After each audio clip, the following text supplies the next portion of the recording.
চলো তোমাদেরকে দেখিয়ে দিই একবার আমাদের রুমটা কীরকম ছিল। রয়্যাল ভিলাতে আমাদের রুম নাম্বার ছিল 500 ওয়াট। রুমে ঢোকার পর কিন্তু আমার বেশ ভালো লেগেছে, রুমটা আমার খুব পছন্দ হয়েছে। আর সবথেকে রুমের মধ্যে ভালো লাগার বিষয়টা হচ্ছে এই ব্যালকনিটা। এখানে প্রত্যেক রুমের সাথে কিন্তু অ্যাটাচ ব্যালকনি রয়েছে।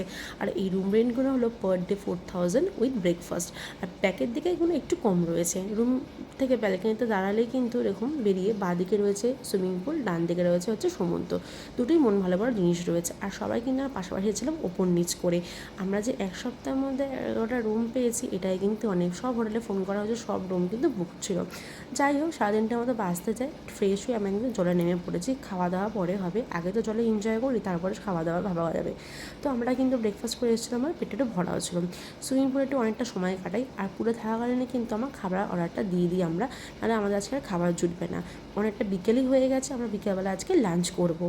যাই হোক, তো আমরা সুইমিং পুলে কিছুক্ষণ সময় কাটানোর পর গেছেন সি বিচের ধারে। সি বিচটা আমার এত ভালো লাগে মন্দারমণি, তার কারণটা হচ্ছে পুরো ফাঁকা ফাঁকা সি বিচ থাকে।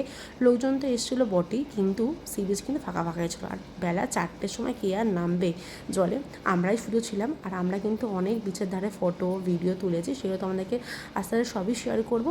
আর সেদিন তো আমাদের লাঞ্চ করে উঠতে উঠতে 7টা বেজেই গেছিলো, মানে একবার চা খেয়ে উঠলেই ভালো হতো।